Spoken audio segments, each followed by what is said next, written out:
Welcome again, everybody. After this lunch break, we are restarting the live streaming. As I've explained before, we are having now two parallel sessions. Here, we are going to have the session number 11, Inclusion for Employability and Entrepreneurship in Transport. And on GoToMeet, we will have session 12 on gender equity in education and research for transport.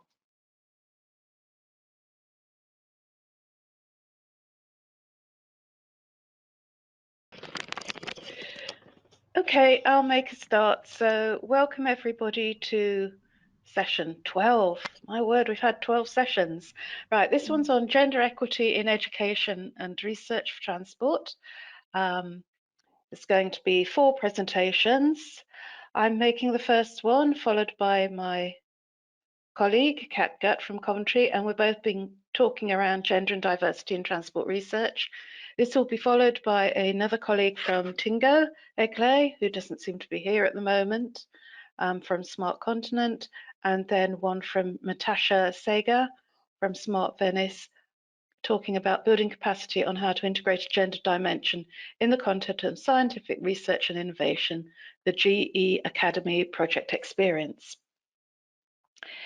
Right, so good afternoon, everybody. You all know me. I'm Andree Woodcock. I'm the PI of the TInnGO Project. This work was a collaboration between myself, Miriam, Kat, and Stefan, with Miriam and Kat doing most of the work, I think. And this will lead nicely into Kat's presentation directly after this. And I've lost my little things. Okay. How do we get rid of that GoToMeeting load of rubbish at the corner? Can we close that? No. Okay. Half my slides are obliterated by all the GoToMeeting buttons. So I think there is a way of minimizing it, but maybe Etienne can help. Collapse. No, collapse hasn't done me much good. Okay, it just obliterates this half of the text. Okay, hopefully I've not got much on that side. Right, okay then, so what we're talking about this afternoon is looking at gender and diversity in research teams. And this is a key issue in terms of the future of funding going forward.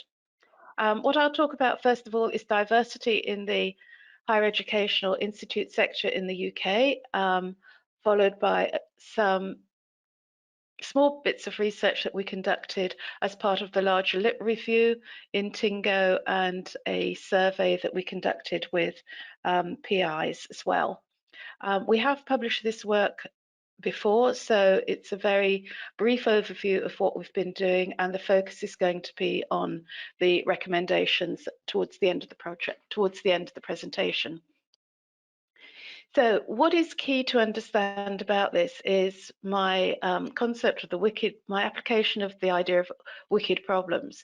So research sits within a context, and that context for many of us is the higher education institute. So diversity in these organisations is reflected in the student demographics, but not in the staff. So we can see for the UK that women form 29% of vice chancellors, 37% of exec team members, 31% of heads of departments, and 25% of the professors. Looking at this in more detail, 95% of the vice chancellors in the top 50 UK universities are white, and only 6% are from a Black, Asian, and minority ethnic background. So I know we're talking about gender, but we also need to address the wider diversity issues. The focus has been on gender, first of all. Maybe we're hoping to see that will transfer to wider diversity in terms of people from BAME backgrounds. I don't know. We've not been too successful in looking at gender diversity, let alone transferring best practices to wider inclusivity.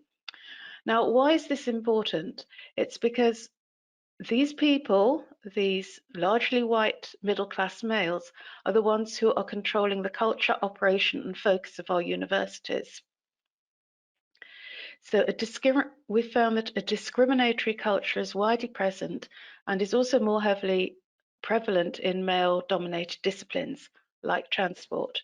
So we're getting a series of effects like the Matilda effect, where women's research is more undervalued than men, maternity penalties, so we don't get full acknowledgement for maternity leaves, full pay. This goes for paternity as well. There's an unfair allocation of service duties. So the extra work, the extra joining and servicing of committees that fall on women. It's an expectation that, oh, someone else can do it, and that's normally a woman. And while she's doing these very worthy exercises, she's actually not doing her research. There's definitely a boys' club culture. This is evidenced in a lot of the cliquiness around the research centres, and also maybe where they go, the sort of extracurricular activities they take on board, or sort of out of work, oh, they all go to the pub or other places. There's a bias in human resources functions which goes across the the HEI sector, looking at gender pay gaps, glass ceilings and complaints processes, where the complaints processes are not probably secret, or it's if you make a complaint against a male colleague, you're seen as being difficult. Female leadership skills, and we all know that female leaders have a different way of operating. We're more collegiate, more cooperative. They're not really appreciated in terms of the way in which these communities operate. So why is lack of diversity at the top important? It's important because it's about who's controlling the narrative. And as I've said already, the people who control the narrative are from a very small sector of society. They set the agendas, they set the research priorities, they may set the agenda for the whole university. They devise strategies and they control the board members as well. So this is really important if you want to raise new things that are outside of their sphere of influence. They also control the research teams and the networks within them. They're responsible for the peer reviewing for papers and grants. They're also responsible for setting workplace culture and what ideas are promoted. So there's a series of biases here, and I wish Anne-Marie was present because she would talk more about biases. So affinity, alienation, situational, and identity biases in terms of human resource issues. And I think we can all understand this. We'd like to promote people who think like ourselves, who are working in our own field of endeavour. But when this field of endeavour and this interest is held by a very small group of males, it's very difficult to break through this barrier. Examples of gender differences. So we looked at the TRB, Transport Research Board awards system, and we conducted an analysis of the gender of 921 winners of the 14 awards since 1931, and found that only 17% were given to women. 20% of women were among the 663 excellent paper authors.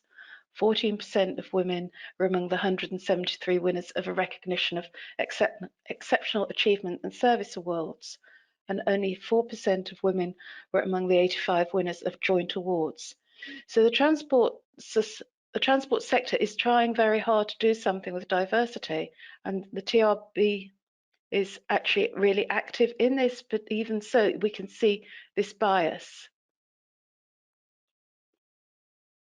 Looking at women in European transport projects, the analysis of 142 projects on the TRIMIS open access database showed that just 63% of the projects had a weak connection to women's issues, 2% only addressed women's issues, and of the 769 researchers participating in the 21 EU H2020 transport-related projects, only 2% were female.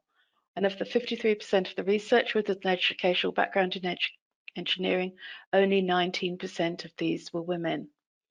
Again, looking in more detail at this is important because we need to understand how this is influencing the sort of projects that get funded and the sort of topics that are put forward.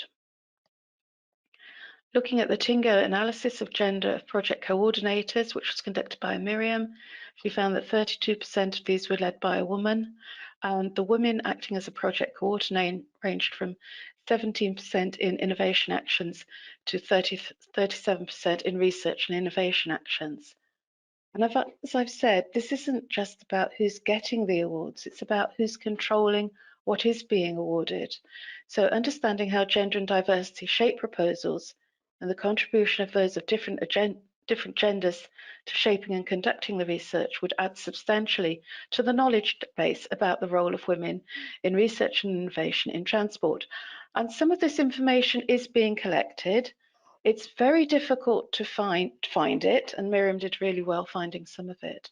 But also, a lot of this information is gathered. What's happening to it? Can we do more about this and take it more seriously? Because each of these proposals, even if they weren't funded, represent an enormous amount of effort and the best knowledge of the people around there. So maybe we could do more retrospective analysis of these. Sorry. As part of our research, we conducted a survey just before the start of COVID of women researchers in European projects. This diagram represents part of the findings of that research, but also the findings from the literature review as well. And what I've done here is map these factors that we found onto the hexagon spindle model of educational ergonomics, which I must admit is my own model that I developed, and I've been stuck with it for the last 2 or 3 decades at least. But what we're seeing here is that there are a vast amount of barriers to women's progress. And these aren't in the contextual sector. They're not about the task design, how to do the work itself, but they're located in organizational and personal sectors as well. And these are something we can do. These are things we can do something about. So going very briefly onto the recommendations and solutions from this work, I've grouped these in terms of who the recommendations are aimed at. In terms of higher education institutes, we need to realign the core objectives to develop a more holistic approach to diversity of staff and students. This has to be a starting point if you're developing a gender and diversity analysis.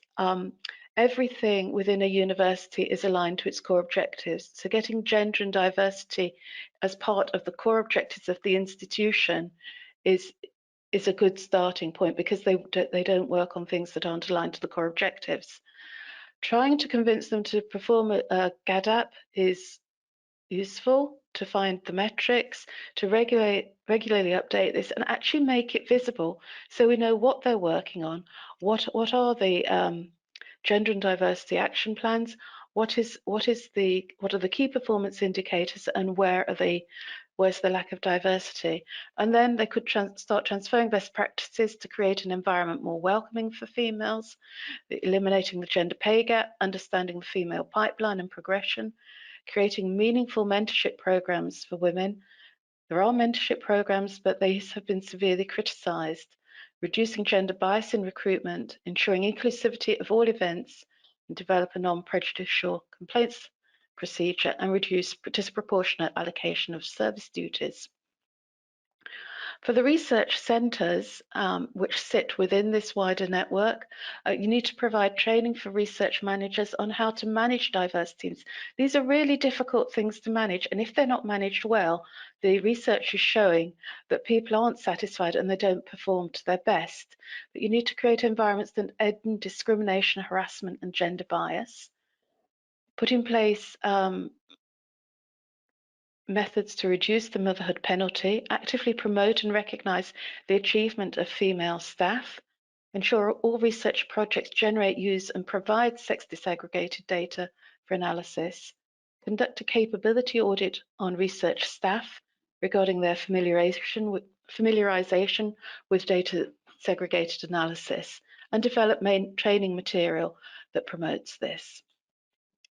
For funding bodies, these should lead by example, provide training for the staff and PIs so that they can understand the effects of diversity, require a named and weighted section on proposals and final reports relating to gender. There are some, and there are sections within the final reports and proposals relating to gender, but I don't think this is actually taken very seriously or into account and weighted. More of a need to understand the links between the diversity of the team and the research questions and how the proposal was actually developed. Can provide training for evaluators on gender and diversity and incentivize gender equitable research consortia. As I've said already, there is a wealth of material in previous proposals from which we could produce more recommendations and guidelines. And lastly, I think there should be a new qualification on research competency. So developing as a PI, you pick up skills along the way. When you think about how much is invested in these research projects, you need to ensure that you're getting the best out of them. And I think there is a need for some sort of qualification, probably based on a portfolio that could actually develop these skills. And as part of this, specific areas could focus on sex, gender, and intersectional analysis. So in conclusion, I'd like to say that the EU transport research sector is forward-thinking and trying to address the issues of gender and diversity. But the top-down approaches that are so commendable haven't actually met by changes in practice in the wider research sector. And there's also a notable lack of interest in other forms of diversity, such as culture, ethnic, racial, and ableness. So thank you very much. I hope that leads nicely into Kat's presentation. We'll be carrying on with this theme. So thank you very much for listening. Thank you, Andree. I'm now here. I'm the chair of the session. Unfortunately, I got the wrong link before or something, so I couldn't connect, but I'm here now, and we will go on with the program, which is Kat from Coventry University. She's a research assistant for the Transport Innovation Gender Observatory at Clean Growth and Future Mobility. Kat has also worked in community research at Birmingham University on the legacy of USIT project. The USIT program aims to link opportunities emerging from new urban development with local communities. And in her free time, she volunteers in the British Red Cross, where she works with refugees and asylum seekers. The word is yours, Kat. Welcome. Thank you. Thank you so much, Lena, for such a lovely introduction.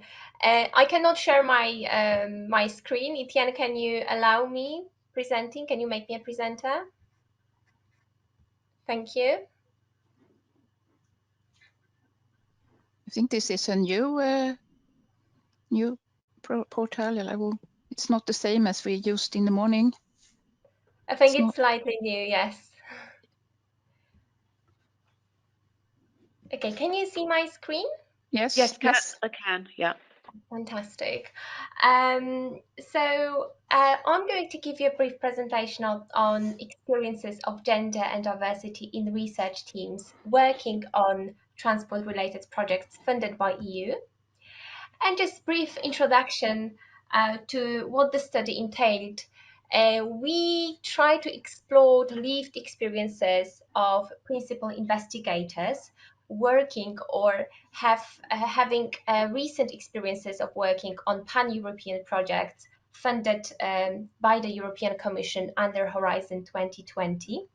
And the study, obviously, as you know, is a part of the TInnGO, which aim to achieve a paradigm shift in the role of women. And I think it fits really nicely to our agenda, or where we are going and how we are taking agenda forward, looking at project makeups and future project outputs. So aims of the study was to identify experiences, attitudes, and beliefs related to gender and diversity, not only in the research work and outputs, but also in the makeup, in the consortium, in the partners' representation, in research objectives and impacts. We were trying to identify challenges and barriers to implementation of gender and diversity mainstreaming in smart mobility related projects, and to identify needs for future policies and support for the research staff participating in those kind of collaborative pan-European projects. But before I will present the findings, just to give you a little bit of background, and obviously drawing on what Andree said, and gave really detailed explanation why the field, particularly in academia, but also in transport research, is still predominantly male and not really representative of the wider population. So gender and diversity disparities are still very persistent in academia, and that goes to transport-related research, that goes to smart mobility research, and lack of gender balance, especially in leadership positions, is because of all range of different overlapping factors like bias in hiring, bias in promotion, gender differences in research collaboration, gender differences in leadership, and then we have very strong bias in education in STEM, where we have all the time male professors and white male representatives, and there is not much representation for young women embarking on the career in smart mobility. And more importantly, women are less likely to be principal investigators. They have more impediments to career in academia. They have fewer research prizes, and they receive fewer invitation to be a keynote conference speaker. Again, this is all about the representation and how value and how much value is assigned to women's work and women's contribution to the field of smart mobility. So the method, as I mentioned, these were semi-structured interviews. Unfortunately, all of them online, facilitated by Zooms, and I collected data in this year in spring. I had 3 males and 11 females. Each interview was around 1 hour, so they were really in-depth. I'm not going to discuss all of the themes that emerged. We had a lot of very great conversation about leadership, management style, mentorship, networking. For the purpose of this presentation, I will just discuss gender and diversity perception in the project and how much is it incorporated in agenda. So the first finding that really emerged from many interviews was that it's not only about the gender. It's also about different factors and characteristics such as age, nationality, background, professional status, disability, and they are influencing relationship within the consortium, relationship within the research team, and this can be really encapsulated in the quote here I have from one of the participants. Well, for example, given this context now, due to my age, I was advised not to lead the proposal writing, not to lead the consortium. In general, there are some comments due to my age.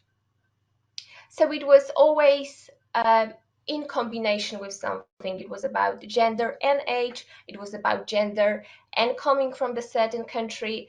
And that was just like overlapping factors perpetuating this bias and prejudice.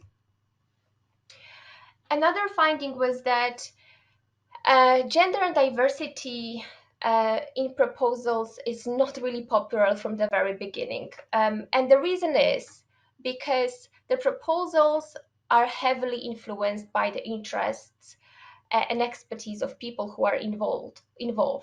And a lot of the time, people who are involved, they don't share passion or high awareness of gender and diversity issues in transport on smart mobility. So it depends on the research team members involved to what extent they decide to work on gendered issues. A majority of projects did not have gender and diversity equality agenda included, unless the project was really explicitly concerned with gendered mobility or vulnerable transport users, in which category women a lot of the time fall. And just to exemplify, I have a very good quote from one of the participants, what happens with gender and diversity agenda at proposal stage. There's this paragraph that you always have to include in the proposals about gender diversity and gender equity. And it's not a big paragraph, it's very standard, so you normally copy it from somewhere else. But in the end, it's up to the people working on the proposals to actually think of specific things that could impact the equity and the inclusiveness. So of the project activities and also of what you are preaching, because you are teaching cities how to do stuff about planning, about mobility planning, and you should tell them to do it differently. Another question I had was concerned about gender and diversity dimensions in the project implementation, outputs, outcomes, impacts, and to what extent they take it forward. And a lot of my interviewees were really unclear on how gender and diversity dimensions in the projects are assessed. So no one knows how the diversity of consortium is measured, if it's monitored, if it's recorded, how does it translate into the outcomes and outputs impact of the project, of the research. I have one quote from another participant summarizing it. Nobody measures how the gender balancing of consortium actually impacts the results of the project and the outputs of the project. There is no measurement. Everything you measure in terms of impact, you just measure the impact. Nobody is actually considering it. We kind of all of the participants kind of agreed that yes, we are facing old problems. We are still not very well balanced in terms of gender and diversity, but we do need new ways of measuring. We do need more ways of measuring, more transparency, and more awareness about it. So there was a general recognition of the importance of the gender diversity agenda. That was both at organizational micro level and project level and institutional level. Many participants also highlighted the fact that if you are not representing yourself gender diversity or inclusivity, you cannot deliver quality projects related to transport sustainability or equality goals. So you do need to lead by example, and you should be very transparent about it. You should exemplify what have you done to advance work on inclusiveness within your organization, within your research team. And it was suggested that way forward was to make data-informed action more visible and to actually collect the data. And the data should be not only gender, but also diversity disaggregated, and it should be at many levels. So at micro level and macro level. Another quote summarizing it: we could do this by reading the material. That's how you do science. Looking at the facts and the figures. That's a good start. Recommendations. There were many recommendations coming out of interviews. I wanted to highlight only a couple of the most important. The recommendation for organizations that there should be a continuous commitment to gender and diversity agenda.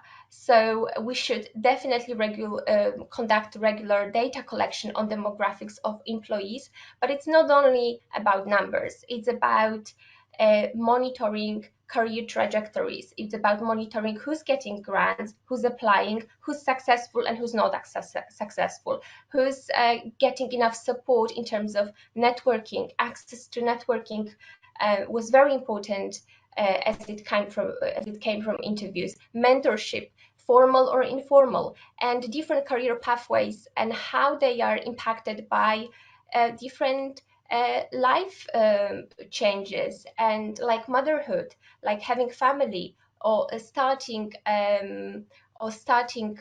family as a young researcher. Those are the things that should be also noted, and how they are affecting in the long term opportunities of future PIs. And also data should be disaggregated, obviously looking for intersectional lenses. So it's not only gender, ethnicity, but also disability, background, socioeconomic status. And we should look into department, seniority, and retention as well. Recommendation for the funding bodies. There is many recommendations for the funding bodies. Andree already mentioned many of them. These are the ones that came out from interviews. And one of the things that was frequently mentioned, that to tackle this problem, we do need to have a very holistic approach.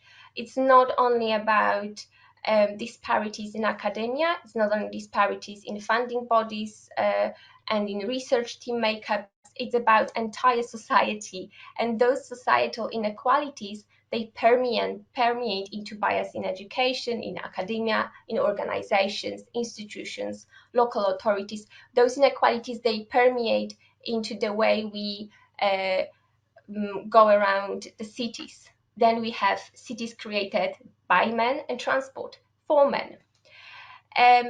And a lot of the things that came out really was touching a point around gender diversity mainstreaming, even if it wasn't named that way explicitly. This is what was coming out. Go back to incorporating gender diversity mainstreaming at every stage of the pipeline, and make it very transparent, especially when it comes to data collection on gender and diversity, because there is this perception it's a very soft topic and it's very difficult to measure, and no one really knows how it's measured and how it translates into research outputs and research team impact. So this should be really scanned in research objectives, team makeup, research footprints, outputs, in project implementation, and every stage of the project implementation and delivery, we should have this data monitored and then taken forward.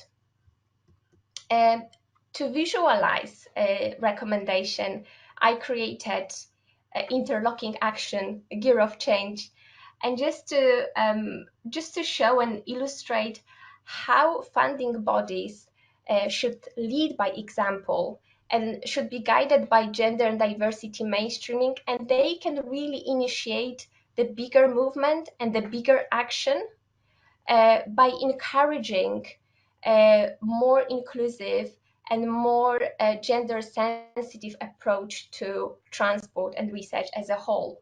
So possible actions, they could include incentivizing diverse consortium and encouraging gender data and intersectional analysis in project outputs, and what I already mentioned, transparency in gender and diversity data.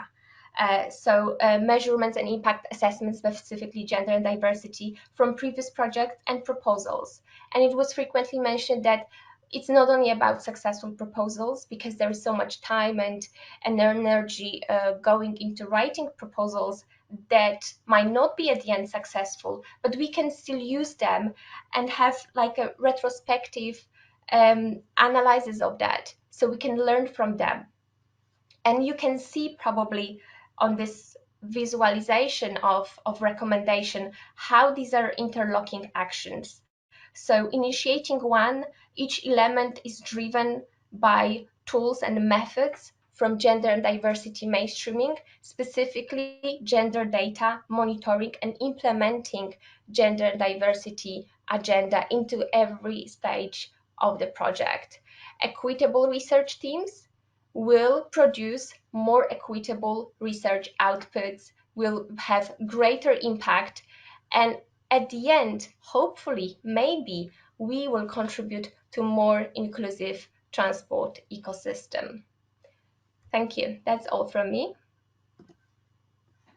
Thank you, Kat. And this links very well to what Andree also presented before. I think it's a very good picture you both have done here. And we move on to the next presenter on how to treat this in education, gender and equality in aspects through the process of education and its impact on transport sector in Baltic States.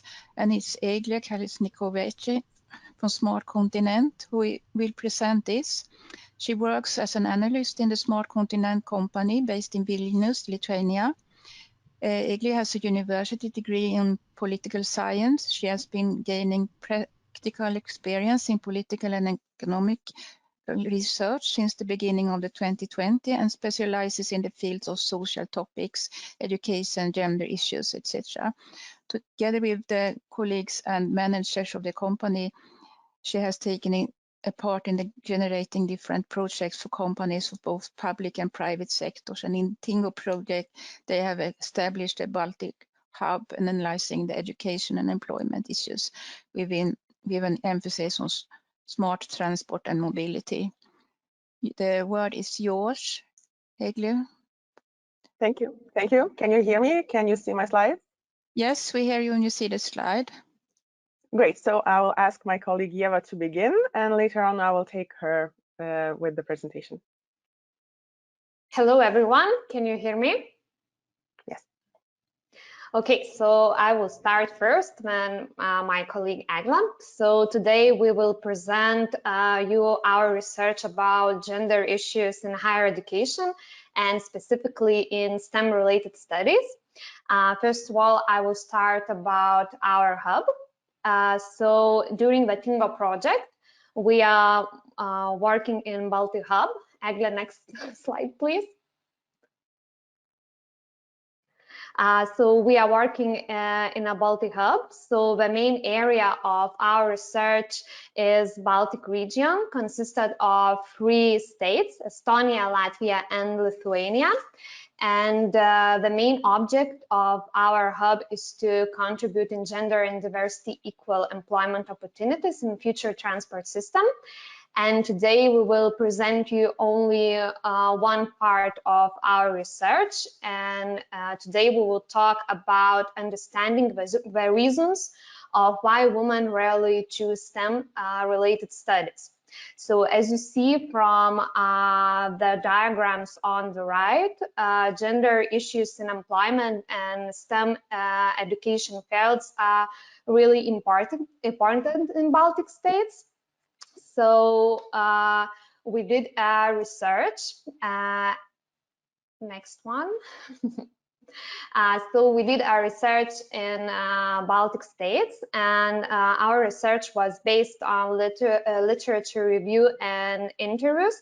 We have had 30 interviews with representatives from 30 schools, 10 from each country of Baltic states. And we tried to talk about 5 key points.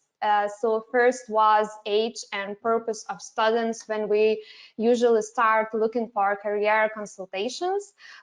We try to indicate when children start to actively search for an information about career perspectives.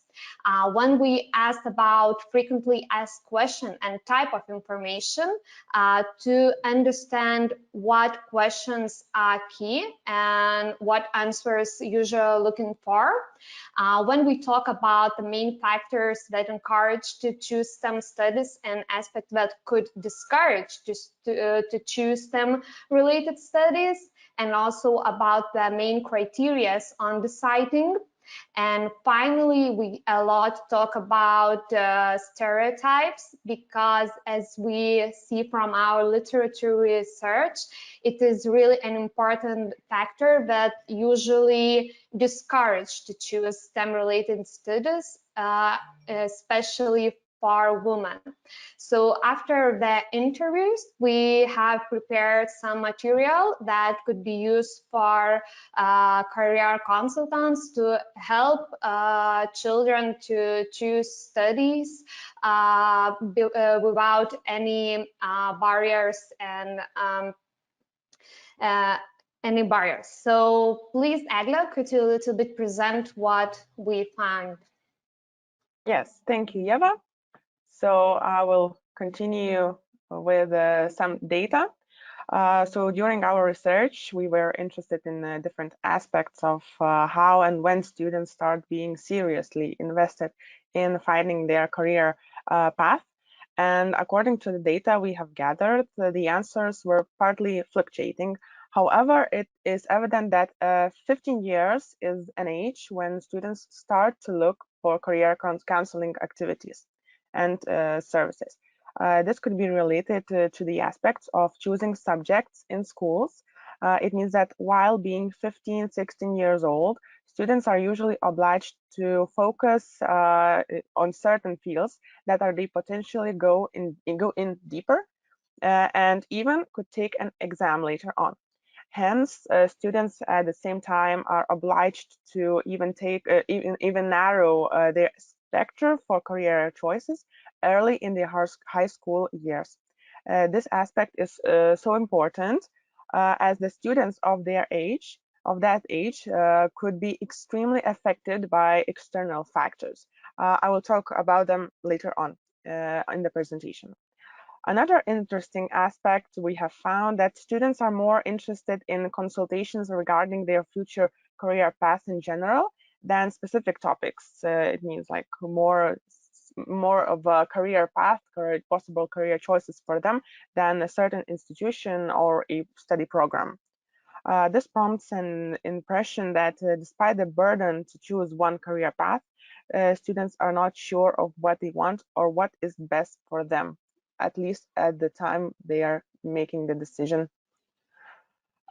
With the help of representatives, certain aspects of what could influence the mindset of students if they are considering STEM field as a potential one to study.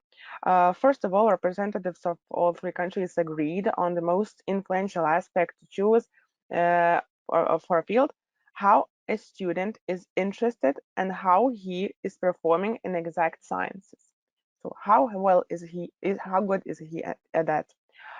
Furthermore, Estonian representatives accentuated the importance of a family, whether by an advice or by following the footsteps of a family member who is already in the field. They could do the same in the future. Latvian and Lithuanian representatives listed prestige of the field as a significant factor as well.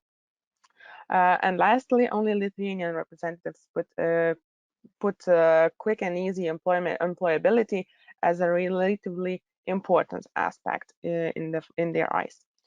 While talking about what factors discourage students from choosing this field, two main factors dominate across all three countries. So the difficult nature of the field and stereotypes. All three countries named this as very important factors, dominating in the first and second places.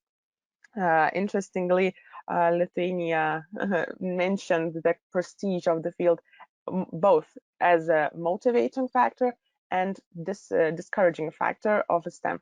Interestingly, this factor plays two roles in this country. So what else? Hence, without specific emphasis on the gender of the students, these aspects are in effect. Yes. Lastly, we were interested in general aspects of choosing career path in general. What are the criteria and stereotypes that could affect the mindset of youngsters? In general, students mostly decide basing by their interest, how they're performing, do they like it or not, etc. This was followed by a potential salary in the future of their career path, of their profession, parents' influence, future career perspectives, and parents' and present employment situation. It means that students, when deciding their career path, take into consideration many other aspects, not only their interest, although it's in the first place for them. However, many more are in act. Interestingly, but in general, students mostly decide based on like their interest, as I already mentioned. And interestingly, but the main stereotype named by the representatives which affect choices of a student was in existence of male and female professionals. It means that despite your gender, your sex, students see this stereotype as a dominating in the society. Certain aspects are in place as well. For example, in the eyes of the society, certain fields are seen as boring, not interesting, so not entertaining. So students are feeling pressure to choose the field which would be interesting, and they would enjoy studying this field. Some students see the prestige of the field as a guarantee for them to be great professionals and be employed soon, quickly, and easily. They put equality sign between the prestige of the field and future perspectives. Most of all representatives told that, well, the students choose STEM because of the possible future salary. So the field of future path for the students is also should be a profitable one. And lastly, we have talked about different aspects while choosing career path, etc. And we asked, so this is the situation. You have named different aspects, different different criteria on deciding the field. So what could be done for the people who are young, who are undecided, who could be affected by different factors? What could be done for them so that they could be less affected by those factors, and what they could choose, for example, a STEM field if it's very interesting for them and if it's a potential one, if they are interested in that. So the answers were targeted at creating more possibilities to know more about the field, because sometimes the field seems an alien for the people, especially when they are not going deeper into it. The words of the society, of parents, of family, of teachers could be very affecting. So what we have listed for the representative to use, for example. So there are study trips, meetings with experts and employers in the fields, specifically practical activities and events, scholarships for the students who, for example, are trying to be professionals in this field, and presence of best examples.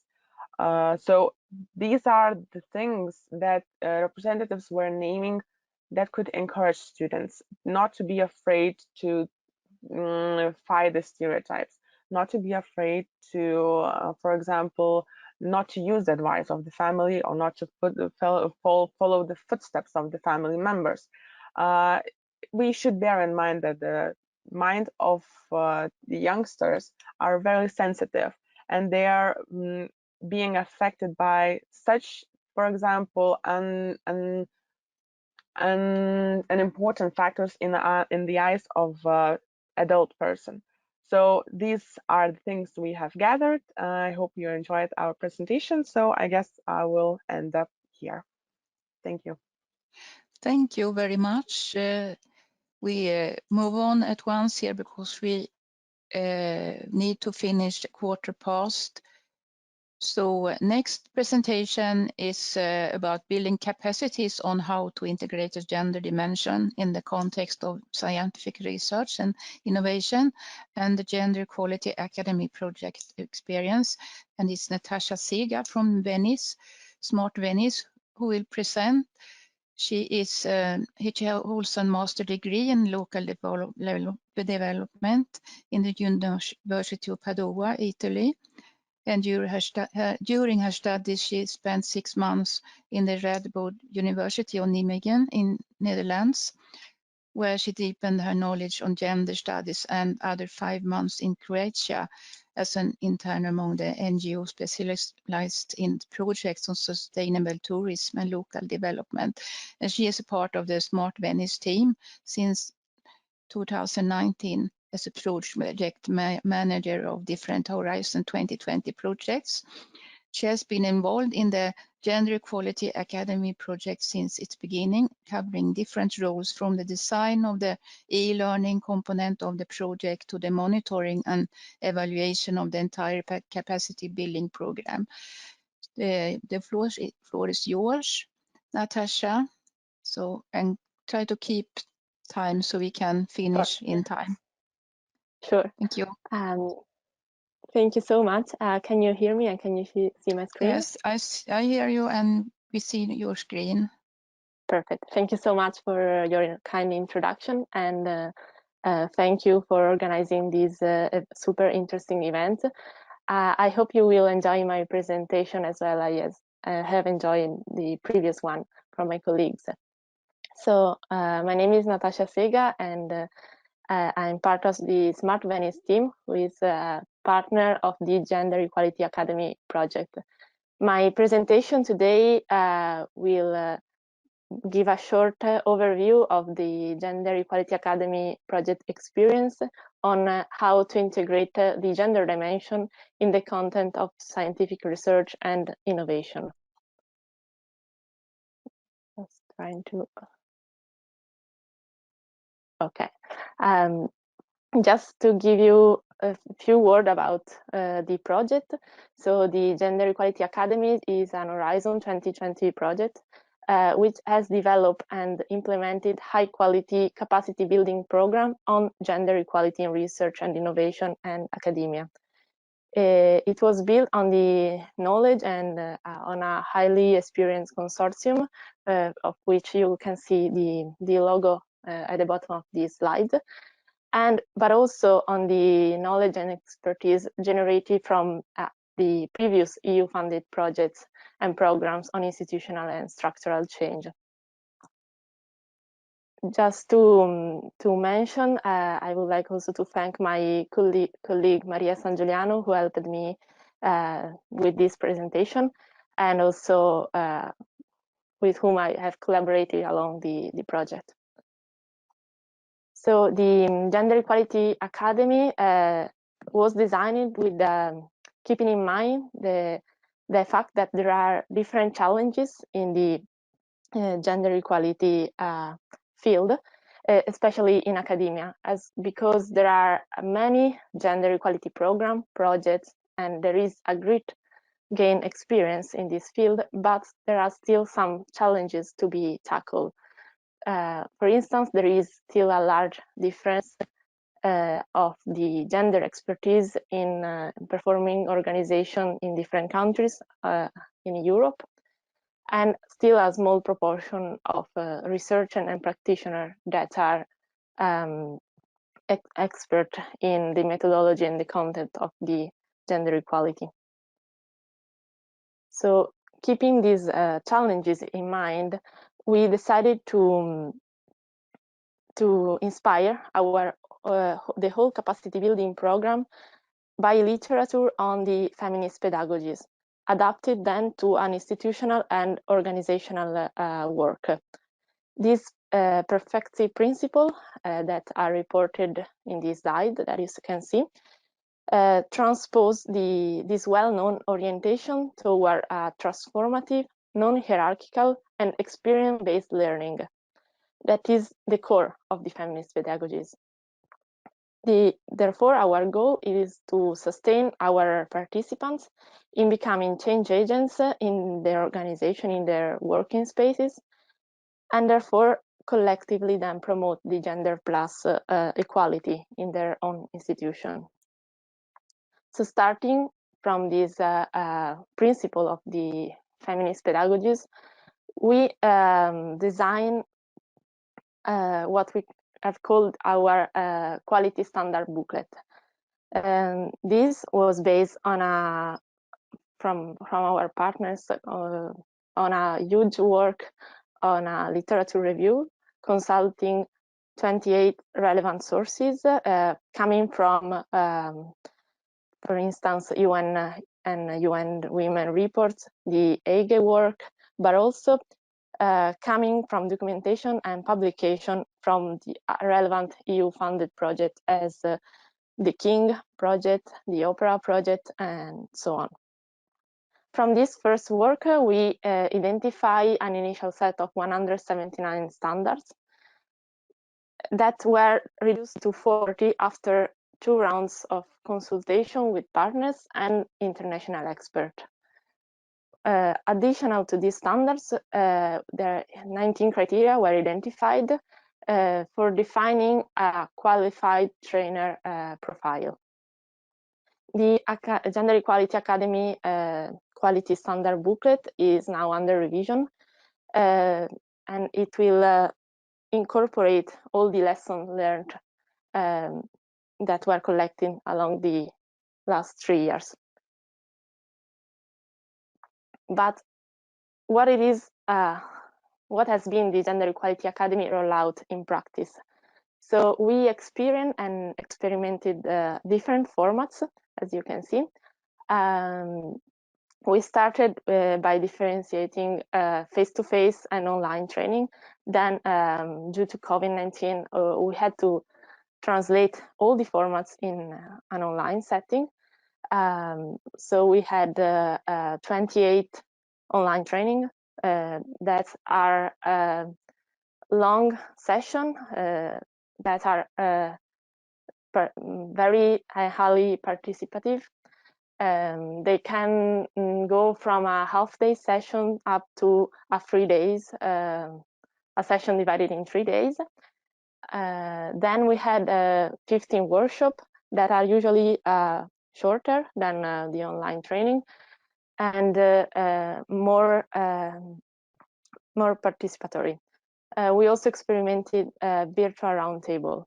We had webinars, online summer schools, train the trainer session, and 2 distributed open collaborative courses that are self-paced course, online courses, and 1 course is upcoming. I will talk about it a bit later in my presentation. Just to mention, we had the pleasure to get the valuable contribution from DIAMOND researchers in our first doc, and we still thank them very much. As you can see, there are different topics were tackled during the G Academy rollout, but today we are going to focus mostly on gender in science and research content. The example that I want to bring to your attention today is the one of the Gender in Research Weeks. That is made of a series of online training that were rolled out and implementing along 1 month last spring, specifically on how to integrate sex and gender dimension in research content. Their aim indeed was to present and to our participants the relevance of including gender and sex variables in research contents and to increase their awareness in this topic. Just briefly, here you can see you have the list of the 6 online trainings that were implemented in these Gender in Research Weeks. Maybe as you can see from the slide, they are all linked one to each other. So the first one was more a basic training aimed at familiarizing the participants with the basic concept and definition of integrating sex and gender in research content, and it was the prerequisite for attending and participating to all the other trainings. The second one was going a bit more in detail with these 4 case studies from the STEM fields, mobility, human-computer interaction, robotics, and so on. And then we have a very focused one on the topic of health and medicine, while the last 3 were again even more in-depth session from the second one, dedicated each one to a specific research field. Just to give you some number about these trainings, we had a total of 212 registrants, among which 125 participated, and almost the 80% were fully satisfied with the training received.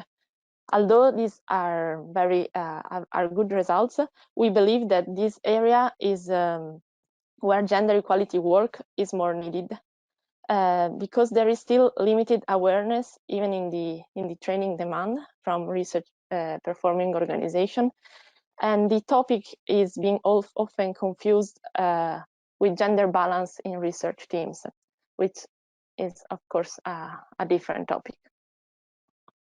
This perception is also underlined by these slides that shows the result of the exit questionnaire that we used to send after every training. In fact, these results are actually coming from the whole online training of 2021, not just from the Gender and Research Weeks. So as you can see, although there is a very good percentage of participants who declare that their understanding of gender issues in research and innovation has increased, we believe there is still space for further capacity building in this topic. Very briefly, the second example that I would like to bring to your attention that we tried during the G Academy project is the summer school organized by the Polytechnic University of Madrid about gender cities and planning process on how to integrate the gender and sex dimension in climate, energy, and mobility. This summer school had a duration of 5 half days and with different learning objectives, but I would like to bring your attention on the importance that this summer school gave to the supporting participants in working on concrete research projects or ideas, and to get really a sense of what integrating gender and sex dimension in research contents means in practice. It was a successful summer school and training, and participants were really enjoying it. And due to this success, the Polytechnic University of Madrid decided to design and is going to roll out a short online course on integrating gender in sustainable housing design. It will be available from this December, so next month, in the doc platform that you will find in the slide. The link is there. It's not a long training. It is in total 1.5 hours divided in these 3 parts. So if you're interested in knowing more about this topic, you are welcome to surf in this platform and enroll in it. Okay, these are my last 2 slides, then I will stop. I just wanted to mention that in case you are interested in knowing more about our trainings, there is a YouTube channel of the project in which you can find already more than 30 recordings from the different training formats, and they are also divided in playlists, and there is one specific on sex and gender dimension in research contents. Last but not least, if you are interested in our program, from December in our website there will be an interesting practical tool where you can find the full compilation of material from the Gender Equality Academy project. I will end up here, and thank you for your attention. Looking forward to your question. Thank you very much, Natasha. We should just do 5 minutes. I got a message from Francis here, says we should do just 5 minutes, question and answers. Yes, that's fine.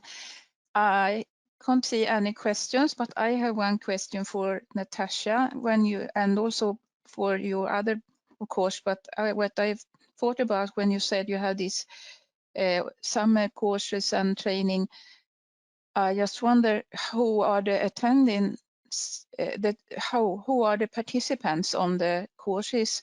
Do you reach both men and women and different ages, or are there just young women entering these courses, or majority of women, or how does it look like? Yes, thank you, Lena, for your question. So in general, our target group is it's constituted by different employment position, but mostly to research performing an organization and research funding organization. And usually, regarding the age, the pool is really different. So we managed to reach people from different age groups. Of course, like in the case of summer school, we used to ask our participants about their accessibility, meaning that having people from different ages, of course, this brings also to different possibility of attendance, especially for online sessions. So we try to keep always our session, as you see. I've spoken about half days, especially due to these issues of also having also other working obligation and so on. So to do not just include and give the possibility only to the youngest to participate. Regarding the gender, we have tried a lot during the 3 years of the project, also through dedicated sessions, to engage more men in working in gender equality. Of course, in some sessions we had a good number of male attendees, but the majority is always made of women. For trying to working on this aspect in the train the trainer sessions, we included different male trainers, also to start to overcome this prejudice that working on gender is only for women. Of course, it's a long work. Yeah, I understand. Thank you. And Thank you. I have a question to all of the presenters. Can you turn on your cameras, all of you? Andree and Egle and Kat, are you still there? Yes. You all have presented challenges and barriers, and you have also presented good examples and suggestions to overcome the challenges. I have one question. What do you think is the most important? This is a question that all researchers hate to have, because they can't say just one thing. But I want you to select one suggestion or recommendation to start with, to change, if we are to change.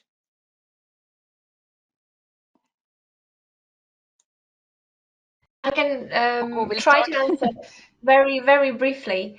I think the most important thing is the continuous commitment.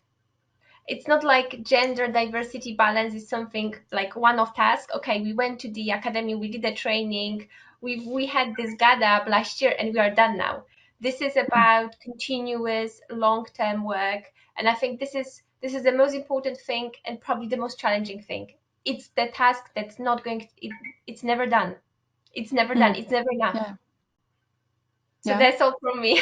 I hope that That's answers for your you. question. Yeah, I agree with you. Yeah. It's not Yes, I optimistic. agree. I agree. Me as well. I would say the continuation and the continuous work with not only younger generation we are targeting at, but the people who are working with the younger generation. They ought to be very interested in the persistent and willing to perform real results, not just metaphorically, not just formally, but in general. The work must be sincere. So as long as we as adults, we as a person, as a people who are able to do something, as long as we want to do something and sincerely work with our tasks and towards our goals, this is the main thing, to have motivation, I guess, and persistency as well, as I said. Yeah, thank you very much. And just to, if I can add something, also from my side, I would say both the answer of Kat and Egle were, of course, right. I agree with both of them. And I would say also that it's important working on different layers. So, for instance, talking about age, I really appreciate that Egle presented that work with the younger generation before my presentation. So we have worked more with researchers. So it is really important to continue to work with different layers, both in terms of age and also including different genders in it. Thank you very much, all of you. I think we have to leave and go back to the main session now for the for the end part, the final part of this conference. Thank you very much for attending and presenting. See you. Thank you so much. Bye. Bye. Thank you so much. Goodbye. Bye.